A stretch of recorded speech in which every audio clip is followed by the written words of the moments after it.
मोदी सरकार जब से सत्ता में आई है तब से ताबड़तोड़ एक के बाद एक कई बड़े और ऐतिहासिक फैसले ले रही है। फिर चाहे वो जम्मू कश्मीर से आर्टिकल 370 हटाना हो, या फिर राम मंदिर निर्माण के लिए भूमि पूजन कराना, और या फिर देश की शिक्षा नीति में बदलाव करना। मोदी सरकार ने शिक्षा नीति को पूरी तरह से बदल कर रख दिया है। इसको लेकर प्रधानमंत्री नरेंद्र मोदी ने भी शुक्रवार को अपने विचार देश के साथ साझा किए।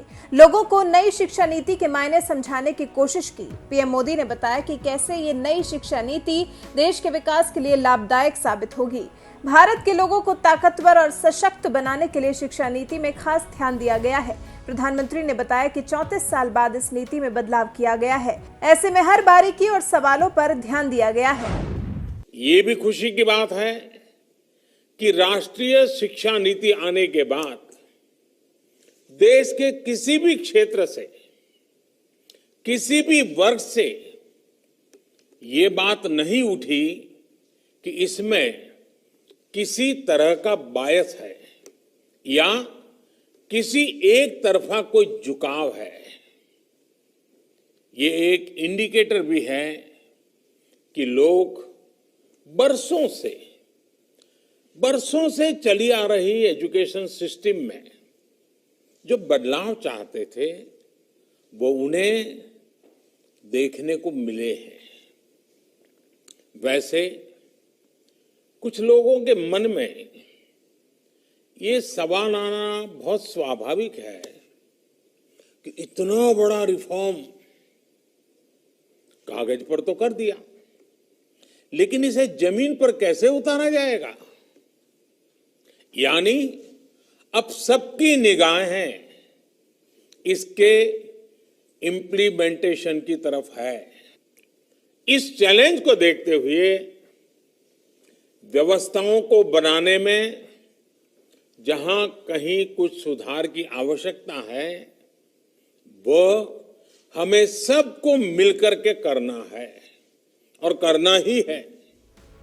इसके बाद प्रधानमंत्री मोदी ने इस नीति से जुड़े 2 सवालों का जिक्र किया, जो शिक्षा नीति को नया आकार देने से पहले सरकार ने शायद खुद से ही पूछे होंगे। पहला, क्या नई शिक्षा नीति भविष्य में क्रिएटिविटी, क्यूरियोसिटी और कमिटमेंट मेकिंग पर लोगों को बांध कर रख पाएगी? जी हाँ, शिक्षा नीति से जुड़े ये 3 C, क्रिएटिविटी, क्यूरियोसिटी और कमिटमेंट। पीएम मोदी ने कहा कि जब नर्सरी का बच्चा भी नई तकनीक के बारे में पढ़ेगा तो उसे भविष्य की तैयारी करने में आसानी होगी।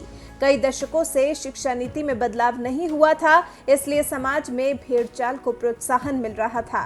कभी डॉक्टर, इंजीनियर, वकील बनाने की होड़ में लगी हुई थी। अब युवा क्रिएटिव विचारों को आगे बढ़ा सकेगा। अब सिर्फ पढ़ाई नहीं बल्कि वर्किंग कल्चर को डेवलप किया गया है। बीते अनेक वर्षों से हमारे एजुकेशन सिस्टम में बड़े बदलाव नहीं हुए थे। परिणाम ये हुआ कि हमारे समाज में क्यूरियोसिटी और इमेजिनेशन की वैल्यूज को प्रमोट करने के बजाय भेड़चाल को ही प्रोत्साहन मिलने लगा था। कभी डॉक्टर बनने के लिए होड़ लगी, कभी इंजीनियर बनाने की होड़ लगी, कभी वकील बनाने की होड़ लगी। इंटरेस्ट, एबिलिटी और डिमांड की मैपिंग किए बिना होड़ लगाने की प्रवृत्ति से एजुकेशन को बाहर निकालना जरूरी था। वही दूसरा सवाल था, क्या हमारी शिक्षा व्यवस्था एम्पावर करती है? मतलब क्या हमारी शिक्षा व्यवस्था हमें सशक्त बनाती है? फिर पीएम ने यह भी कहा कि आज हर विचारधारा के लोग इस मसले पर मंथन कर रहे हैं और कोई भी इस नीति का विरोध नहीं कर रहा है, क्योंकि इसमें कुछ भी एक तरफा नहीं है। अब लोग सोच रहे हैं कि इतने बड़े रिफॉर्म को जमीन पर कैसे लाया जाएगा। पीएम के मुताबिक ये एक महायज्ञ है जो नए देश की नींव रखेगा और एक सदी तैयार करेगा।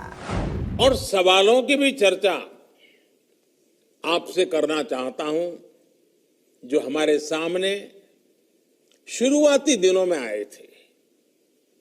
उस समय जो 2 सबसे बड़े सवाल थे वो यही थे कि क्या हमारी शिक्षा व्यवस्था हमारे युवाओं को क्रिएटिव, क्यूरियोसिटी और कमिटमेंट ड्रिवन लाइफ के लिए मोटिवेट करती है।